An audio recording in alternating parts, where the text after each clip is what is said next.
I think that was a big switch for me doing the Camino. I can see it now with sort of perspective. I've been always sort of chasing something that when I finish this, I will be satisfied. When I finish this, I always been sort of aiming at something and sort of maybe then I can relax. But during that Camino, everything became so simple. It was like so many things that happened during this hike. I hiked a lot with a guy that didn't walk that fast. And I'm used to sort of hiking fast and, meeting the goal the quickest. But then I realized there's no point if I sort of make that daily hike in 4 hours or 6 hours. That's what I'm going to do for the day. It's doing the hike. It doesn't really matter if I stress. And then I sort of stopped and more enjoy the conversations on the way and stopped maybe for a longer coffee with people I met on the hike. So that was sort of just a small thing for me in gratitude to sort of enjoy the company of people instead of rushing to a goal. Stay connected to gratitude. Hit the follow button right now and join thousands of listeners tuning in each week. We're the Gratitude Seekers. Come join us.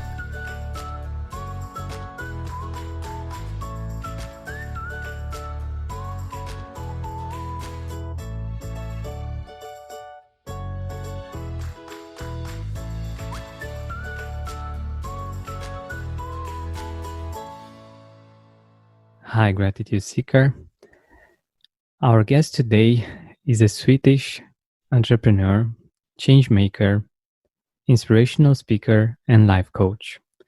He's also the author of The Vulnerable Man, Break Your Patterns, Master Your Emotions, Reclaim Your Life, which was inspired by his own struggle to reconcile his everyday life and emotional turmoil that he was experiencing.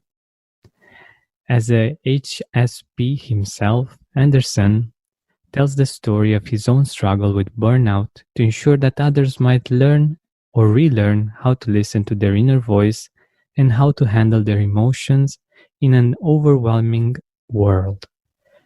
Thomas Anderson, welcome to the Gratitude Podcast. Thank you so much for having me.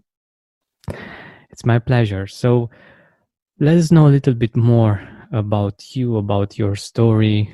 I'm really curious how you got to create this book and how you got to identify yourself as a highly sensitive person. Yes, I think sort of my main journey started in about 6 years ago when I was sort of stuck in life. I'd done everything you should have done. I was married, I had the kids, I got a new job and doing sort of whatever I wanted to do at my job. I sort of took on new challenges. But still there was this sort of inner turmoil. I didn't feel enough. And I don't know, I've always been like a helper and helping people. But I don't know, I think like at that time, it was just like too many things that I was doing and being there for everyone, but maybe not being there for myself. And I was like, on my way into burnout and feeling depressed and just overwhelmed about everything. But also at that time, there was this little voice that this is not the way life should be. So I just realized something needed to change, and I took like small steps back and got help from friends, coming back to myself in a way. And on that journey I got into contact with the HSP, highly sensitive person, and that sort of made so much sense for me, taking in more information and being overwhelmed. This sort of treat that I have been felt that I'm so wrong. I sort of overthink and I think too much and I get overwhelmed. There's something strange with me. But now I realize it's just something different, and I just hadn't learned to handle my emotions and seeing it clearly in a way and having the tools to master these things. So that was like the big start of like a long journey of me finding my way back. And I went on the pilgrimage, the Camino down in Spain. I changed my jobs. I started my own business. And also during this time, there was a lot of talking about men and Me Too period there when you talked about men and masculinity. And then I sort of realized going through my process, I saw that the need of conversation and sort of opening up and talking about these sort of these inner thoughts that I have been sort of struggling with, it was needed. It was like you needed to open up in a way. And then I saw that I have written a journal for many, many years. And then I thought maybe my story, sharing my journal together with my experience, can help others to open up and help them on their inner struggle. Because that's what I have felt is sort of maybe the hardest thing, is to take these steps and sort of meeting your own anxiety, your own worries when you sort of do something and you feel, I'm just the only one thinking like this. And no, you're not. It's human, and it's a way back. Exactly. Yeah. I think it's something very powerful to do, because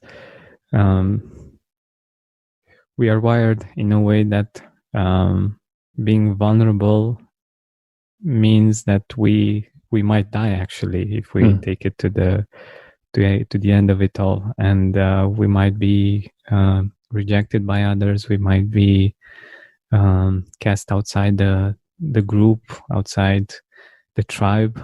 And that means that we're, like I said, basically in danger of dying. But the powerful thing is that, of course, we all have these kinds of inner struggles, and if nobody speaks about them, we think we're alone, struggling with these things, and that's not true. And it's very powerful when someone writes about these things and is open about these things, that we feel that we're not alone, and that means a lot for many of us, that we realize we're not broken, we're not damaged. It's just something that most of us are going through, and it's part of being human. And you also mentioned this idea of the digital age, and the amount of information that comes to us each day. And I was thinking that indeed our brain hasn't been able to adapt, because let's say 100 years ago we had so much less information to process in a day than we do in an hour now. Like it's such a huge difference. And I think it's very interesting that you focused on that as well. It's a problem that we all experience nowadays, and I'm really curious if we can explore this a little bit more. How do you see this influx of information has affected us? Well, I sort of also got perspective on my own journey, and I realized what actually happened to me in a way was, it was in 2015 when I sort of got the burnout and sort of those dark feelings and thoughts. And also at that time, I sort of had been very digital and working as a management consultant, sort of being available all the time, using my phone, checking my emails, and I was sort of deadly efficient. I did everything I could be so available. And I sort of see now that I was quite early into the digital stress, and I didn't see it coming in a way. And I think that's what, in a way, is maybe one of the struggles that we are facing now. It's a paradigm shift in the way we are, in the way we work, since we have, in a way, we have more food on our tables, we have roof over our heads, we have more things, we have more products, we have the material things, and also now we got the information that sort of, I don't know, in a way puts us into a new time that we need to be very conscious about, because the things that maybe we did before, we needed to move to get our food, we needed to work with our hands, with our body to get things, to get material, to build a house. We can now sort of stay in, sit on our sofa, work on our computer, and consume as much information as possible, and we do everything right as humans, but it's also sort of in a way destroying us, because we should do these things that going outside. We need to do our exercise, we need to be healthy, and we need to sort of reduce our amount of information. I think that's sort of the big thing that is sort of the tricks the mind today, because we should rest when we have time, because we should be alert for hunting or alert for if any danger comes up. So we should rest when we have the time. So that's what our body tells us. And also we should eat when we have the possibility, because usually there's a scarce of food. We don't have enough food.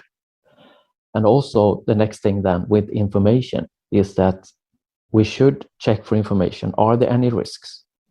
Are there any opportunities? And we should sort of continue searching for information. And that's what I see as maybe a highly sensitive person, is that I'm more open to all this information, to sort of checking. I'm been a project manager and doing planning. So all this information now, when there's no stop, there is something new that's happening to us that we need to actually say, this is enough. I need to sort of balance myself. It's just the same as you don't drink alcohol the full day. You don't smoke all the time. You do these things. That's okay. It's good with candy, but you don't eat it every day and all the time, because you know it's not good for you. And I think that's the same thing with information. It's very powerful. It's very good for us, but also too much is not good. So it's this sort of shift that we talk about. And I usually take an example when we talk about surgeons and doctors in like 1850, they didn't wash their hands between surgery and help of taking care of dead bodies, because we didn't believe in bacteria. And this researchers sort of found that, well, if we start cleaning our hands, or the surgeons clean their hands, we can reduce the fatality rates on mothers when they give birth. And it was reduced from like 12% down to 2%. But it took like 15 or 20 years before it was accepted in sort of the society or among surgeons that you should actually wash your hands. And today we maybe laugh at that and say, hey, it's kind of stupid. It's quite normal that you should wash your hands. We all do it, especially now in the COVID times. And I think there's the same thing. We have been smoking, and it was also good in the beginning, and now it's like, maybe it's not that good. And we don't see information, and I think that triggers us, and some of us more. And it's also this sort of, in a way, dangerous for us if it's consumed too much, and we need to sort of balance or wash our mind from all these impressions and emotions and things that happen during a day. I think that's a big switch, and it's new for us, and we don't know how to handle it. And that's what I see. We have this increased mental illness, and people sort of, we don't have the tools to handle it. And that's what I want to talk about, is sort of to find a way back in understanding our emotions and handling all these inner thoughts and reactions that we have that are normal, but now it's overwhelming. But we didn't need to learn this growing up, because it was not a problem at that time, because then there was time or there was nothing to do and your mind could rest. But now you need to make that conscious decision to actually give your mind a rest. So I think that's sort of the main part. Exactly. And there is this interesting thing that I've seen in my own experience with information. For instance, my mom grew up in the communist regime, and I think they had 1 hour of TV per day or per week or something like this. So information was pretty scarce, and they only had one type of information usually that was highly controlled. And after the communist regime fell,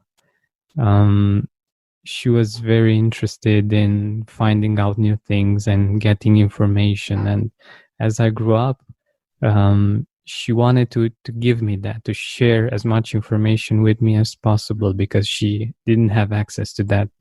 For her, it was a blessing that she had so much information, and she wanted to to share it as much as possible, and she would cut different pieces from articles or from books, and she would send them to me and things of this nature. And she still has this habit on Messenger, on Facebook. She keeps sending all kinds of information, and it's really interesting to see how some patterns from that period have remained somehow, and how the fact that at some point it's like similar to hunger. When you had a period when you didn't have much food, you want to eat as much as possible and store as much as possible, so that you make sure that you're not going to go through that again. And for me, it's very interesting to see, because I was born in an era when I had free access to information, and seeing that the contrast was very interesting for me. But what I also wanted to get to is maybe this is a stereotype, so I don't know if it's the correct one, but what I know about people in Northern Europe is that they have this ability and this habit of going out in nature, and even going out to remote places where they don't have mobile signal, or just that are quite remote. And I think that is actually a great idea for this digital age, to take the time to disconnect, right? Giving a gift that supports someone dear to your heart can be a real blessing. Woohoo You made it very simple for you to offer a memorable gift that your loved one will surely cherish for the rest of their life. Help him or her feel appreciated and valued right now. They might need it more than you think. Go to georgianbanta.com/woohoo or visit the link in the description to find out more. Yeah, no, I think I believe nature is very healing in a way, and it's also a normal thing to be in nature. And I'm doing a lot of hiking, especially after I did the Camino, the one in Spain, and it's just so relaxing to be out there. And I think I sort of see it as if you sort of look at the mind as well, like if you are in nature, or maybe up you're at a location where there's not that many people, and you sort of have control over the area, in a way your mind can relax because you have control of the area. There are no dangers around you. Then sort of maybe subconsciously you sort of relax more, and you sort of are in that sort of quiet place. But imagine if you're going in a city downtown, or you're around information all the time. It's subconsciously you are a bit alert all the time. There's something could happen. Is there a danger? Is there opportunity? Is it something I need to be aware of? Will these people I meet, will they attack me? Of course, you know they will not attack you, but still, if you look at human, it's about surviving, and it's about being in sort of not being in danger and trying to be safe. So I think that's sort of a mental thing that helps you in nature. And they did a lot of research now. I think it's mainly from Japan when they do this. I think it's called forest bathing and being out in nature. And yeah, there is something there. I think that also it's humans, we have been living in nature for 99% of our time in a way. So it's nothing strange. It's these new times that are strange. And I'm also just want to sort of thought about the thing that you said, like when you're not having information and getting information, and also like it's just changing. Like before we didn't have that much food, and it was like if you came to visit, it's like, have you eaten? Do you want some food? And then maybe it was information that you were bored and you didn't have anything to do, so you helped your kids, or let's entertain you, let's do something, because it was something that you didn't have, and it was boring to be having nothing to do. And then you sort of course, we need to entertain you all the time. And now maybe we have pushed it so much that we are entertained all the time. So it's always this sort of, it's a good cause, like you said with your mother, and sort of giving you information. But now it's an overload of information.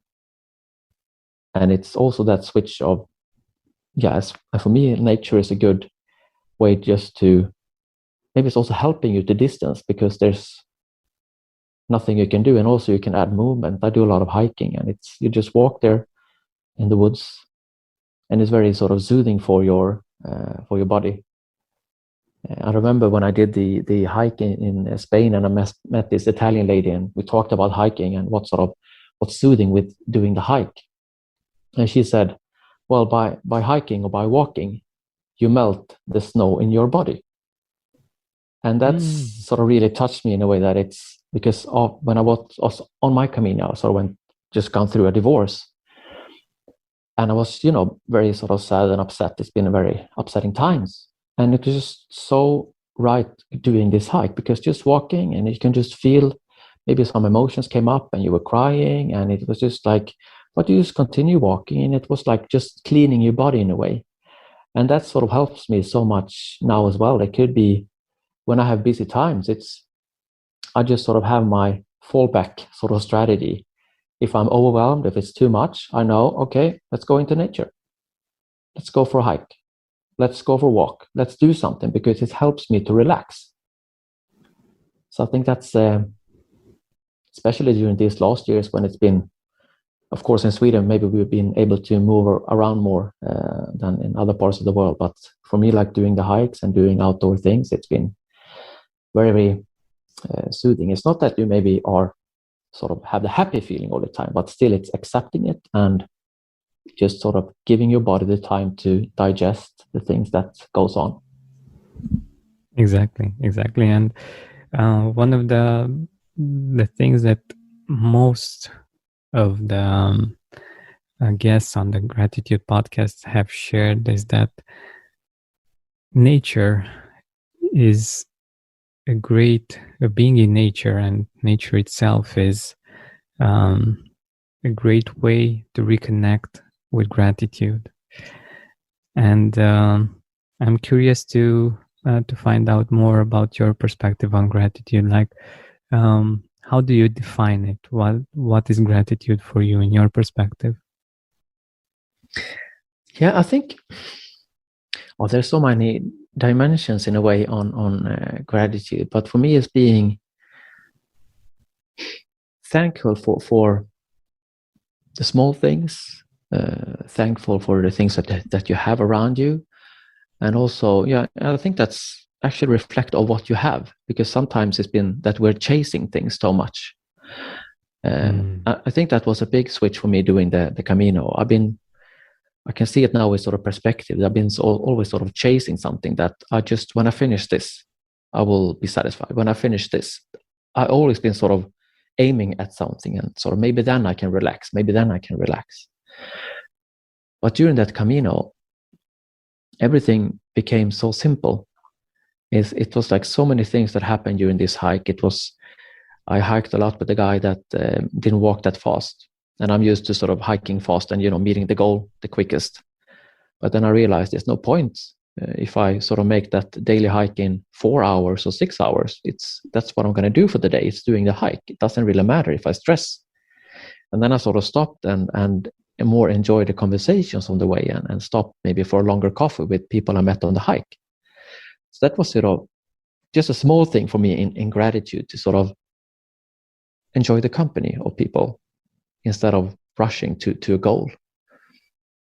And also the gratitude of just getting the food, and you've been hiking the whole day and just getting a coffee or getting the food, and people are so friendly and helping and actually give you food on your table.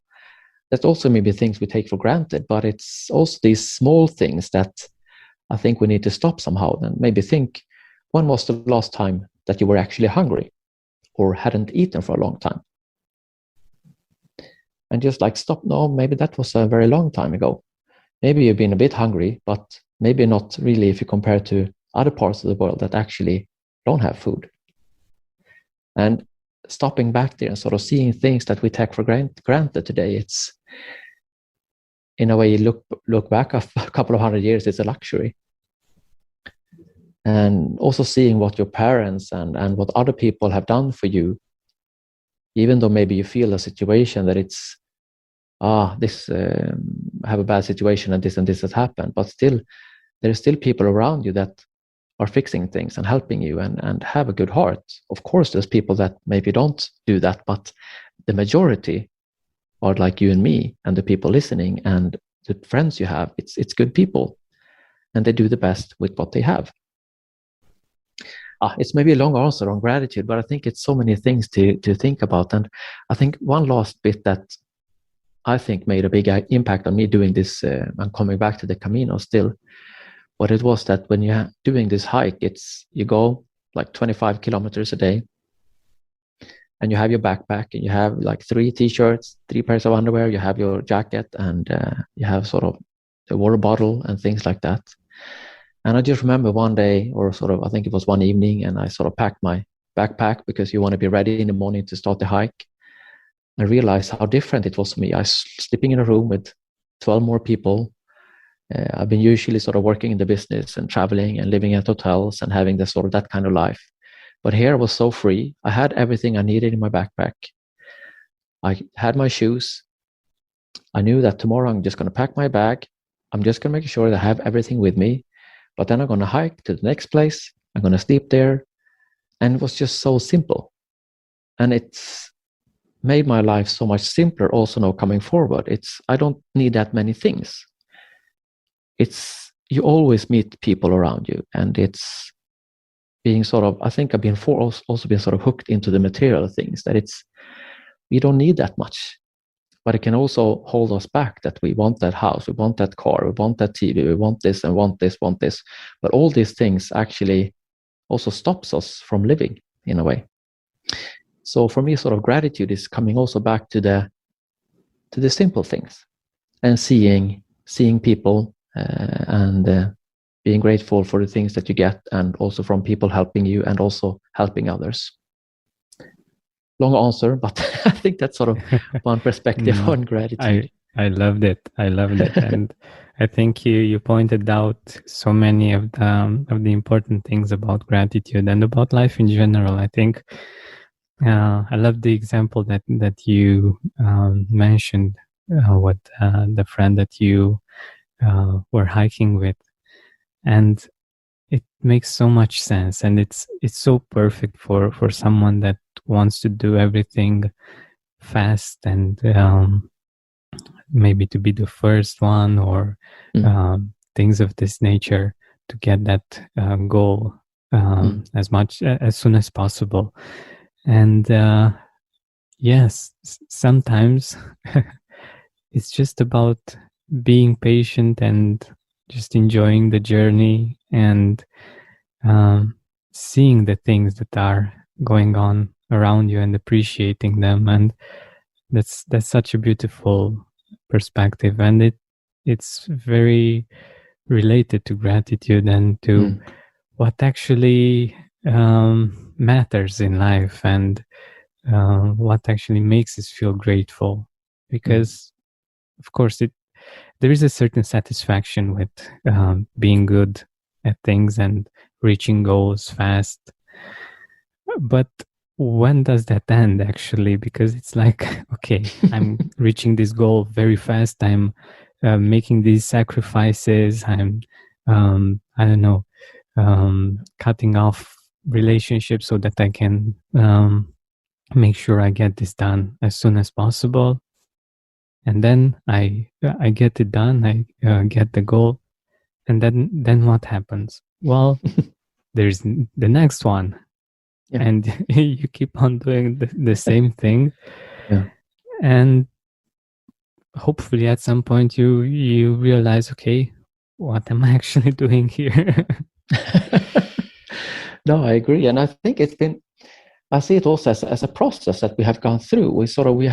We have needed this sort of expansion with the industrial world, and because we have had starving, we've had not enough products, we have have had rough times, and sort of thanks to all this technology, we have expanded and actually that we can have this interaction right now over the internet and having a live podcast between Romania and Sweden. And we can sort of have conversations all over the world. So we have in a way, as a society, as humans, as globally, we are now connected in a new way that was not possible before. So we have reached a new connection in the world. Just imagine that it's not just this small group of people now. We can share knowledge all over the world. So we have created something, but also maybe we need to sort of also fall back now. We have created something. How can we enjoy it? Because now it's also we compare each other to people all over the world. It's not that you just compare with someone locally, that you're the best soccer player, or you're the best blacksmith, you're the best programmer in your local place. You compare yourself to people all over the world. Who is the best podcaster? Who is the best author? And then you're sort of comparing to 7 billion people. And of course, there will be a struggle. But also looking back and maybe also going more locally, this is where you interact with others. But also we then compare all over the world. And that also triggers us in a different way because, well, I'm not the best. There's someone better in the world. But that's maybe not a good way to compare yourself with, because there will only be one that is best in the world. But still, you will have friends around you locally, and work is needed locally, and there's always things that you can do. And all this sort of efficiency, always being available, always doing things, because you can work 24/7, you can be connected all the time, but it doesn't work. And there I also come back to nature. And if we look at all the phases in nature, we have the springtime, we have the summer, we have the harvest in the fall, when you sort of collect all the different things from all the agriculture. And you're not mad in springtime if you have no apples in the garden, because well, it will take time for the apples to grow. And also in the wintertime, you're okay with wintertime.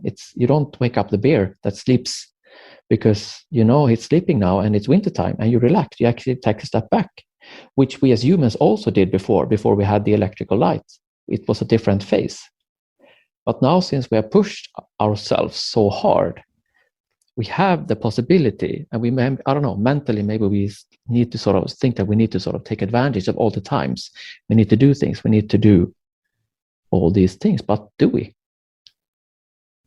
Because we have changed in a way, but we are still chasing after something that we maybe not need. So I think it's a interesting switch also there with nature and the sort of technology and the changes in the world. Yeah, that's so true. And of course, this digital age is giving us many, many benefits, and it's actually helping us at some point to get back to nature and to be able to live a simpler life. Yeah. As long as, of course, we know how to find the balance. Yeah. Because, like you said, many things are great if we don't abuse them, if they're not too much. And this digital age and all this connectivity can help us with gratitude quite a lot if we choose to. And I'm happy that our listeners chose to use this connectivity to connect with us and to connect with gratitude.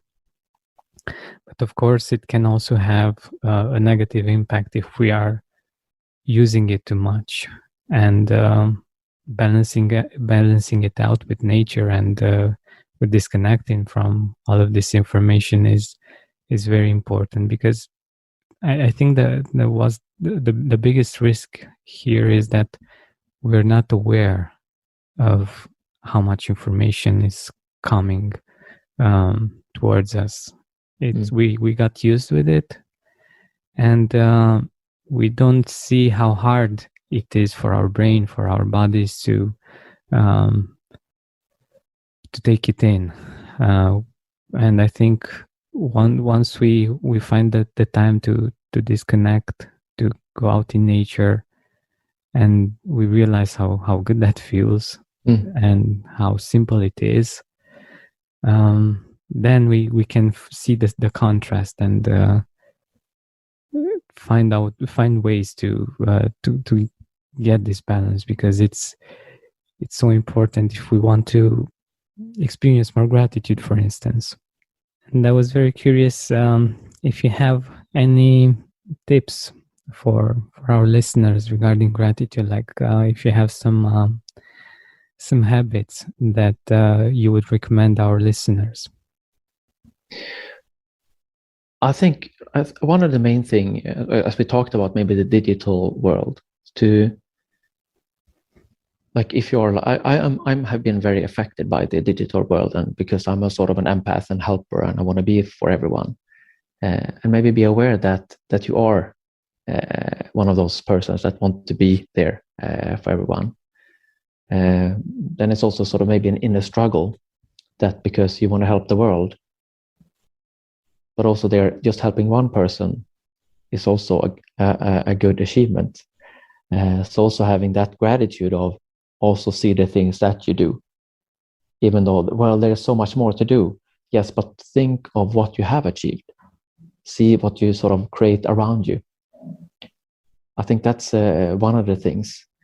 And also setting routines, I think, is crucial, since we can be this sort of connection all the time. To set your routines that makes you feel good.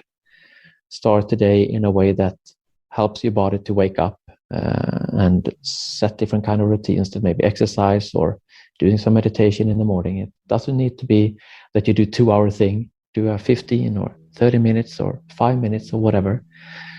And also during the day, try to stop, because usually if you rush, it's you be in this sort of panic, or you're sort of in a flight or fight or freeze mode, as we talk about, and actually also stop during the day and see what's happened.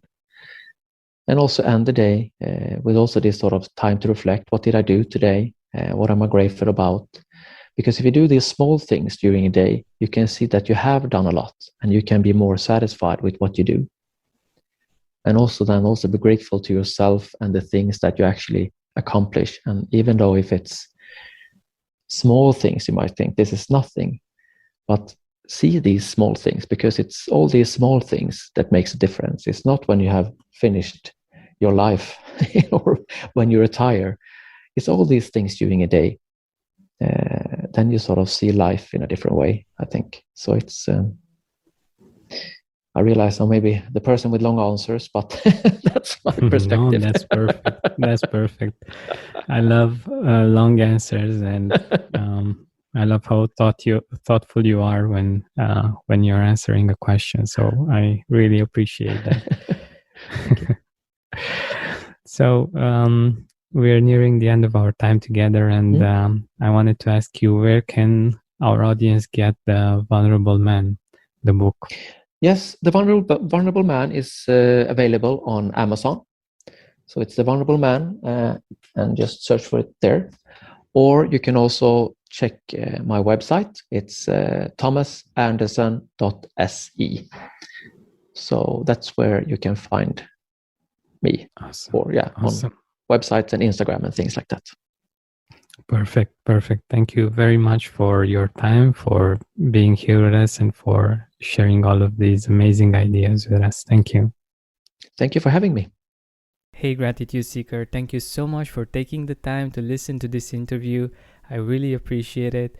And if you could think of one person that would also benefit from it, share it with them. It might actually be the inspiration that they need to make their day, or maybe even their life, much better. Thank you so much once again. This has been Georgian Benta. Don't forget to keep seeking and spreading gratitude. To the teachers, assistants, and support staff who see potential in every child, Grand Canyon University recognizes you. We created the National Center for Teacher Preparation at GCU, along with a generous scholarship, so you can become a licensed teacher with paid benefits. Over 100 GCU alumni have been recognized award recipients, including Superintendent, Administrator, and Teacher of the Year. Find your purpose at Grand Canyon University. Private, Christian, affordable. Visit gcu.edu/parapro. Are you experiencing more lack in your life than you used to? Unfortunately, some things are not in our control, but we can control how we see them. Join me on a 7-week journey from lack to abundance through gratitude. Go to georgianbenta.com/abundance course. That's georgianbenta.com/abundance course to join me now.